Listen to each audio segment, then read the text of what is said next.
Bonjour mes amis. En espérant que tout le monde commence à profiter des beaux jours, il sera question dans cette vidéo, de la situation actuelle, d'un point de vue de femme prévoyante. Parmi nous, certaines sont prépeurs, en recherche d'autonomie, survivalistes, décroissantes. Nous espérons les meilleures issues au monde. Et sans nous départir de cette volonté du bien, nous nous garantissons toutefois de prévoir une éventuelle rupture de la normalité. Cela, très prochainement. Cette vidéo demande avant tout de tenir compte de la bienveillance humaine parmi nombre de citoyens du monde, avec l'espoir immense que représente cette qualité.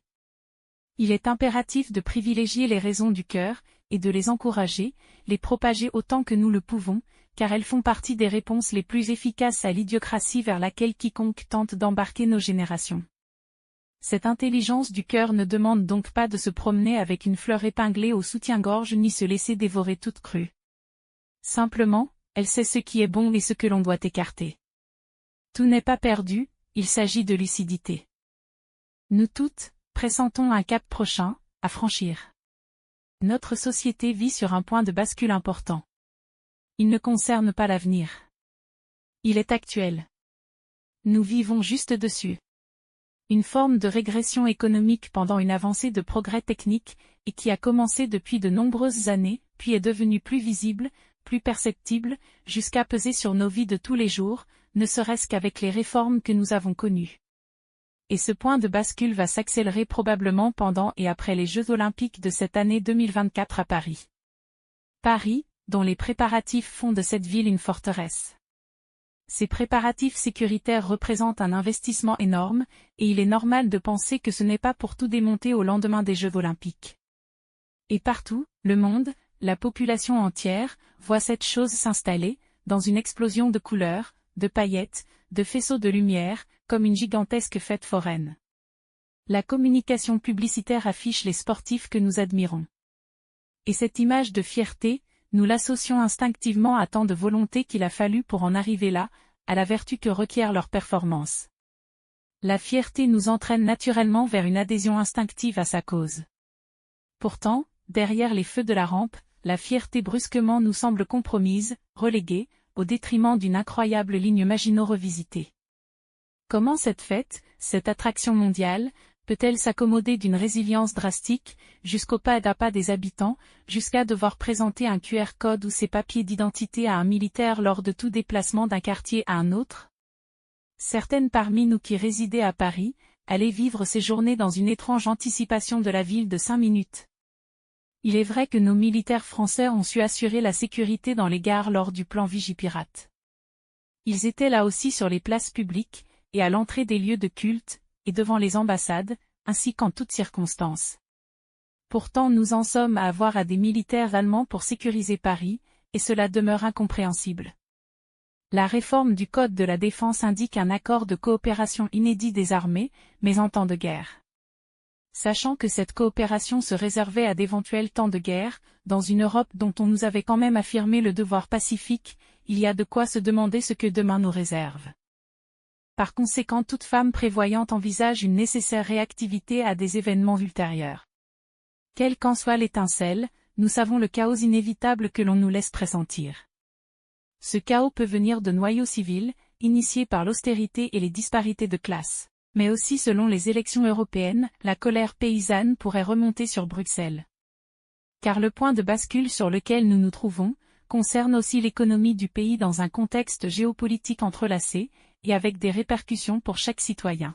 Notre économie a regressé, et le rôle de chacune d'entre nous, à notre niveau, est d'assurer les arrières de sa famille.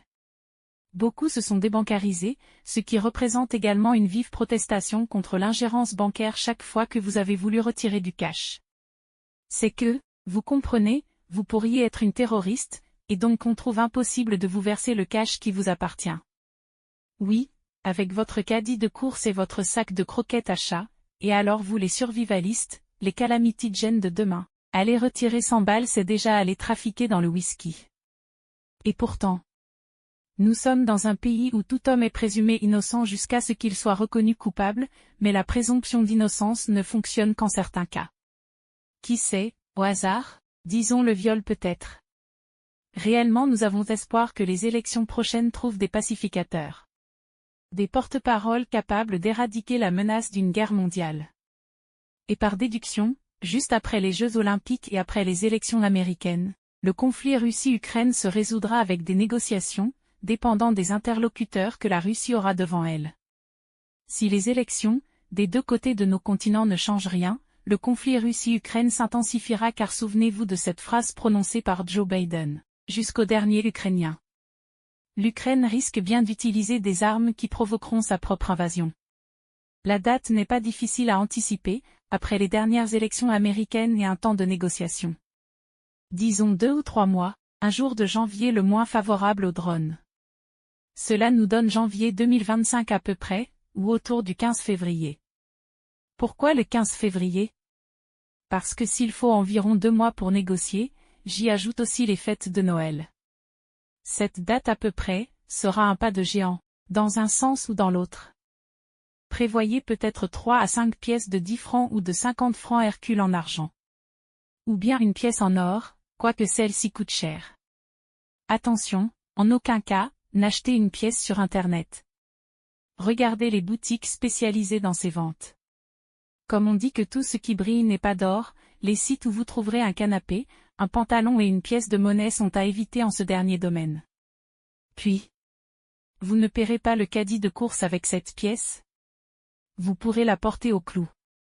Voilà donc comment, en cas d'extrême urgence, vous pourrez éviter la dépendance envers quiconque. Et comment jamais vous ne serez prise au dépourvu. Car cette pièce mise au clou, vous permettra d'emprunter la moitié de sa valeur en poids d'argent ou d'or pur. Le clou, c'est le crédit municipal de la ville la plus proche. Il vous sera demandé 7 ou 8% d'intérêt lorsque vous la récupérerez 1 ou 2 mois plus tard, au moment de rembourser la somme empruntée. Surtout, empruntez très peu, pour être sûr de récupérer votre pièce.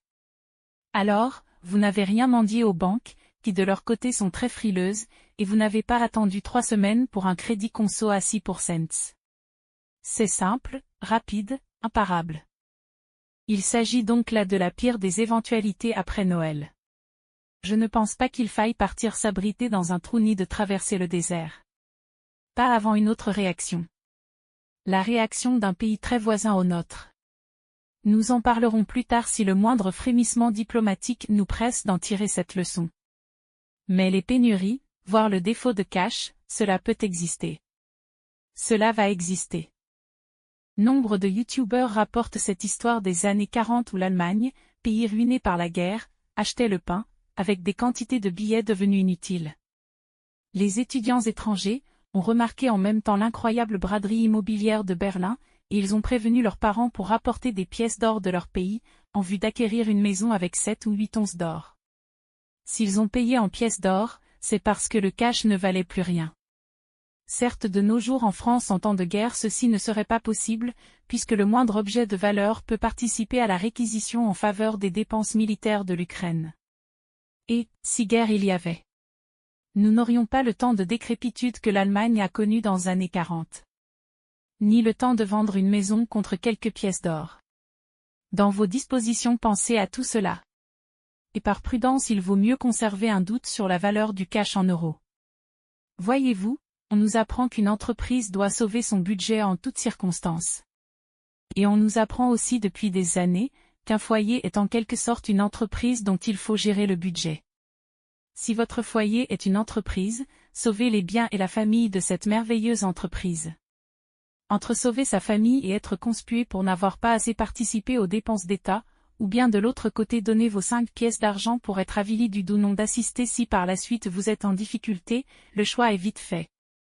À bientôt de vous retrouver en commentaire. Notre nom est devenu femme prévoyante selon les votes. Ce vote entre nous toutes a été un excellent moment. Je vous souhaite une bonne journée à toutes.